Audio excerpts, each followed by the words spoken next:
పొంగుతుందో ఎప్పుడు వచ్చి ముంచేస్తుందో తెలియదు. ఎందుకు వాళ్ళని కష్టపడటం దేనికి లేదు. మనం వదిలేసి ప్రతి జిల్లాలోనూ కొంత రాజధాని కోసం కొంత ఒక 20,000 ఎకరాలు ఏదో ఒక ప్రతిపాదన చేయండి. 26 జిల్లాలు వచ్చినాయి కదా, 26 × 20 ఆ ప్రతిపాదన చేస్తే అది బాగానే ఉంటుంది. ప్రజలందరూ ముందుకు వస్తారు. వాళ్ళ అందరికీ కూడా సంపద సృష్టికి అవకాశం ఉంటుంది. మీకు అలాంటి విజన్ ఎట్టాగు లేదు. ఇంకా మీ నాయకుడు మీకు 7 అగరతలు దాటి బయటకు రాడు. చూపించాం కదా 5 ఏళ్ళలో మీరు చూపించలేదు కదా. 5 ఏళ్ళలో మీరు చూపించలేదు. It's fact. నరేంద్ర గారు వాస్తవాన్ని వాస్తవంగా మాట్లాడుకుందాం. మీరే మాట్లాడండి. మీరే మాట్లాడదామా. మేము మా నాయకుడికి లేదంటున్నారు, బానే ఉంది, ఓకే. మీకు తెలుసా, మీరు ఎట్లయితే ఇందాక అంటున్నారు కదా ఎక్స్పర్ట్స్ అయినటువంటి సివిల్ ఇంజనీరింగ్ వాళ్ళని తీసుకొచ్చి సివిల్ ఏవియేషన్ ల్యాండ్స్ పనికొస్తాయి అని చెప్పని మీరు అంటున్నారు కదా, మీరు ఆ టైంలో ఉన్నటువంటి కొన్ని క్లిప్పింగ్స్ మీరు చూడండి. సివిల్ ఇంజనీర్స్ తీసుకొచ్చి ఆ పర్టికులర్ సాయిల్ మీద కన్స్ట్రక్షన్ చేయడానికి ఎలా పాసిబుల్ ఉంటుందని అడిగితే it is a loose soil. 3 పంటలు పండే భూమి, 3 పంటలు పండే భూమిలో మీరు ఆ లూజ్ సాయిల్లో కనుక స్ట్రక్చర్స్ ఏదైనా కట్టాలి అంటే తప్పనిసరిగా మామూలుగా అయితే మనం ఒక 10 floors వేసేటువంటి ఒక బేస్మెంట్ కి ఎంత అయితే తీసుకుంటాం దానికి డబుల్ బేస్మెంట్ చేయాలి. అలాంటిది హై రైజ్ వాటికి తీసుకుంటే అప్పుడు సివిల్ ఇంజనీర్స్ ఇచ్చినటువంటి ఎక్స్పర్ట్స్ ఇచ్చినటువంటి అడ్వైజ్ ఏంటంటే, సార్ ఒక 2 సంవత్సరాల పాటు ఈ సాయిల్ ని గట్టిపడనివ్వండి అని ఇచ్చారు. మీరు ఎట్లా అండి direct how you can blame that మా నాయకుడికి విషయం లేదని మీరు ఎట్లా డైరెక్ట్ 5 ఏళ్ళు గట్టిపడింది కదా. 5 ఏళ్ళు గట్టిపడింది కదా. కాదండి, మీరు అడిగిన ప్రశ్న 5 ఏళ్ళు గట్టిపడింది తెలుగుదేశం పార్టీ హయాంలో. ఇంకా ఏం గట్టిపడాలండి? పడలేదండి, పడలేదు, క్షమించాలి, పడలేదండి, పడలేదు. ఇంకొకటి విషయం మీరు చూడండి, మొన్న జరిగినటువంటి వరదలకు కూడా అమరావతిలోకి వాటర్ రాలేదండి. ఇవన్నీ కూడా ప్రాబ్లమ్స్ ఉన్నాయని చెప్పని ముందు చెప్పారు. వీటన్నిటిని కప్పిపుచ్చి మొన్న వాటర్ ని కూడా డైవర్ట్ చేయడం వల్లనే అటుపక్క విజయవాడ అవన్నీ మునిగిపోయినాయండి. ఈ వాటర్ అసలు యాక్చువల్ గా వచ్చేది ఎక్కువగా మీకు ఇటుపక్క గ్రామాలకే వచ్చేది. ఏది కృష్ణా నది ఒడ్డున్నటువంటి అమరావతి ఏరియాలో ఉన్న చాలా గ్రామాల్లోకి రావాల్సినటువంటి వాటర్.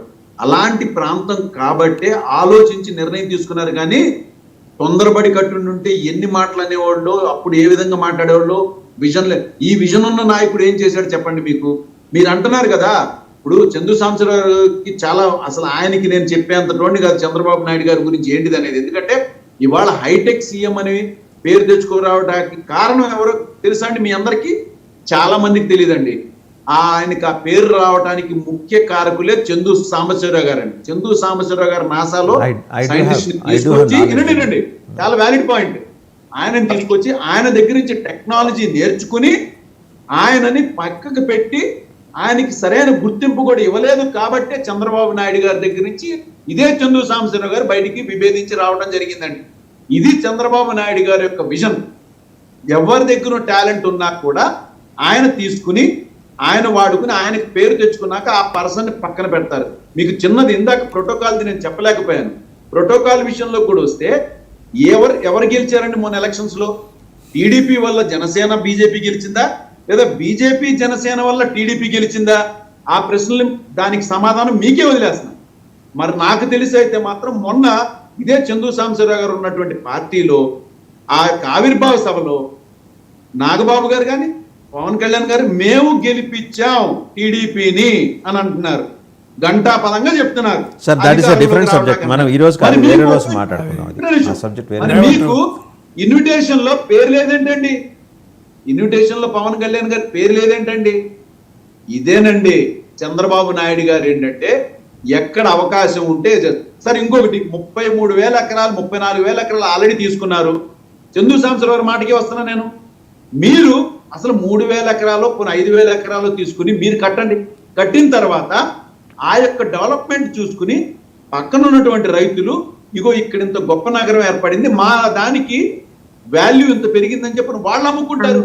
మీరు వాళ్ళ దగ్గర నుంచి పూలింగ్ పేరుతో లాక్కుని మీరు చేసి బడా కంపెనీలకి మీరు అమ్ముకుని వాళ్ళకి ఎంతకి మొత్తం చూశారు కదండి ఎంత దారుణం.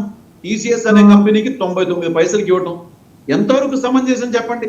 ఇలా ఆ 34,000 ఎకరాల్లో బయట దేశాల వాళ్ళకి ఎంతమందికో అమ్మేయడం జరిగింది. ఇప్పుడు అక్కడ ల్యాండ్ లేదు ఇంకా అమ్మటానికి.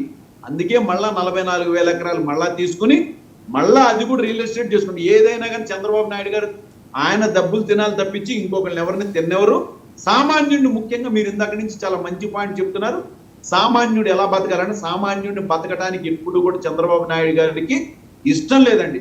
మా నాయకుడి గురించి మీరు 10 సార్లు ఎత్తి చూపిస్తున్నారు కదా, మా నాయకుడు ఎప్పుడు కూడా సామాన్యుడు కూడా బ్రతుకుతూ మెల్లిగా ఎదగాలి. ఎప్పుడు ఓవర్ నైట్ ఒక మహానగరం ఎప్పుడు కట్టలేరు. మహానగరం కట్టడానికి ఫస్ట్ ప్రజలు కూడా బతకాలండి. బ్రతుకుతూ నగరం ఏర్పరచుకుంటాం కానీ రాత్రి కట్టలేరు. ఇప్పుడు మీకు ఇచ్చినటువంటి 5 ఏళ్లలో కూడా మీరు ఏమి చేయలేరు అనేది కూడా నేను చాలా స్పష్టంగా చెప్పగలను, చాలా గంటాబలంగా కూడా చెప్పగలను, ఏమీ చేయలేరండి.